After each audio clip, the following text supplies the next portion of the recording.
SC వర్గీకరణ అమలు కోసం ఈ నెల 7న హైదరాబాద్లో భారీ సాంస్కృతిక ప్రదర్శన జరగనున్నట్లు మాజీ ఎమ్మెల్యే కాసిపేట లింగయ్య, మాదిగ మిత్రమండలి నాయకులు రేణుకుంట్ల సాగర్ తెలిపారు. 1,00,000 డప్పులు 1,000 గొంతుకల పేరిట జరగనున్న ఈ కార్యక్రమానికి మాదిగ జాతి బిడ్డలు అధిక సంఖ్యలో తరలివచ్చి విజయవంతం చేయాలని కోరారు. ఆదివారం ఉదయం గోదావరికని ప్రెస్ క్లబ్లో ఏర్పాటు చేసిన మీడియా సమావేశంలో వారు మాట్లాడుతూ ఎస్సీ వర్గీకరణను అమలు పరచాలంటూ 3 దశాబ్దాలుగా అనేక పోరాటాల ద్వారా ప్రభుత్వాలకు సమస్త ప్రజానీకానికి తెలియజేసినట్లు తెలిపారు. ఈ క్రమంలో వర్గీకరణను అమలు పరుచుకునే సంపూర్ణ అధికారం రాష్ట్రాలకే ఉన్నదంటూ సుప్రీంకోర్టు కూడా డైరెక్షన్ ఇచ్చిన విషయాన్ని గుర్తు చేశారు. ఈ నేపథ్యంలో తెలంగాణ ప్రభుత్వం వెంటనే ఎస్సీ వర్గీకరణను అమలు పరచాలని డిమాండ్ చేశారు. న్యాయమైన ఈ డిమాండ్ సాధన కోసం ఈ నెల 7వ తేదీన హైదరాబాద్లో జరగనున్న భారీ సాంస్కృతిక ప్రదర్శనకు ప్రజలు భారీగా తరలివచ్చి విజయవంతం చేయాలని కోరారు. ఇంకా ఈ నియోజకవర్గానికి సంబంధించిన మాదిగ సోదరులందరికీ కాసిపేట లింగయ్య నమస్కారం.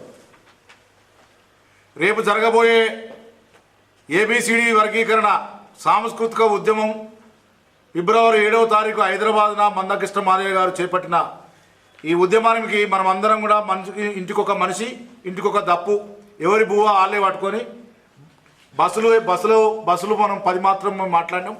కానీ వేలాది మందిగా తరలేందుకు అవకాశాలు కనబడుతున్నాయి. నాకు మీరు దయచేసి మీకు మీరే ఏర్పాట్లు చేసుకొని ఈ కార్యక్రమాన్ని జయప్రదం చేయాలని కోరుకుంటున్నాను. ఏదైతే ఫిబ్రవరి 7వ తేదీ నాడు గౌరవనీయులు ఎంఆర్పిఎస్ వ్యవస్థాపక అధ్యక్షులు మందకృష్ణ మాదిగ నేతృత్వంలో నిర్వహిస్తున్నటువంటి 1,00,000 దప్పులు 1,000 గొంతుల కార్యక్రమాన్ని విజయవంతం చేసుకోవడం కోసం ఈరోజు గోదావరికని పట్టణంలో కరపత్రం పోస్టర్ ఆవిష్కరణ చేయడం జరుగుతూ ఉన్నది. 30 సంవత్సరాల షెడ్యూల్ కులాల రిజర్వేషన్ల వర్గీకరణ కోసం మందకృష్ణ మాదిగ నేతృత్వంలో అనేక పోరాటాలు జరిగిన విషయం మనందరికీ కూడా తెలుసు. 30 సంవత్సరాల అనంతరం పోయిన సంవత్సరం ఆగస్టు 1వ తేదీ నాడు సుప్రీంకోర్టు ఎస్సీలో ఉండబడే 59 కులాలకు ఉమ్మడి రిజర్వేషన్ విధానం వల్ల సామాజికంగా, ఆర్థికంగా, రాజకీయంగా అన్యాయం జరుగుతుంది కాబట్టి ఎస్సీలను ఏబిసిడీలుగా గ్రూపులుగా విభజించేటువంటి అధికారం రాష్ట్ర ప్రభుత్వానికి ఉందని చెప్పేసి స్పష్టం చేయడం జరిగింది. ఆగస్టు 1వ తేదీ నాడు సుప్రీంకోర్టు అత్యున్నత న్యాయస్థానం ఇచ్చిన తీర్పులకు అనుగుణంగా ఈ రాష్ట్ర ముఖ్యమంత్రి రేవంత్ రెడ్డి గారు అసెంబ్లీ సాక్షిగా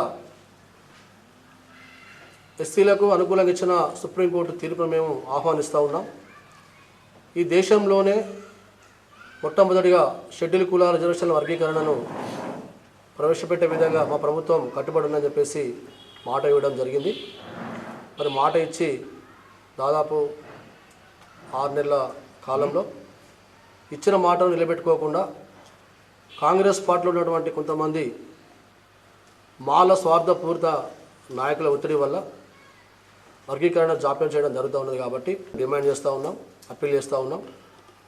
మీరు అసెంబ్లీ సాక్షి ఇచ్చినటువంటి మాట కట్టుబడి షెడ్యూల్ కులాల రిజర్వేషన్ వర్గీకరణకు మీరు చట్టబద్ధ కల్పించే విధంగా మీరు చర్యలు చేపట్టాలని చెప్పేసి కూడా ఈ సందర్భంగా మేము డిమాండ్ చేస్తూ ఫిబ్రవరి 7వ తేదీలోపు మాట నిలబెట్టుకుంటే మా సాంస్కృతిక కార్యక్రమం మీకు విజయోత్సవంగా మారుతుంది. మాట తప్పితే మాత్రం మా కార్యక్రమం చావు దప్పు, కాంగ్రెస్ పార్టీకి చావు దప్పుగా మారుతుందని చెప్పేసి కూడా ఈ సందర్భంగా మేము గుర్తు చేస్తూ ఉన్నాం. మీడియా సమావేశంలో మాదిగ మిత్రమండలి నాయకులు కోటగిరి పాపయ్య, పర్లపల్లి రవి, కన్నూరి ధర్మేందర్, పాముకుంట్ల భాస్కర్, కల్వల సంజీవ్, వడ్డపల్లి శంకర్, కర్రావుల మహేష్, మైస రాజేష్, రాసపల్లి రవికుమార్, కొట్టబెల్లి దుర్గాప్రసాద్, రేణుకుంట్ల ప్రీతం తదితరులు పాల్గొన్నారు.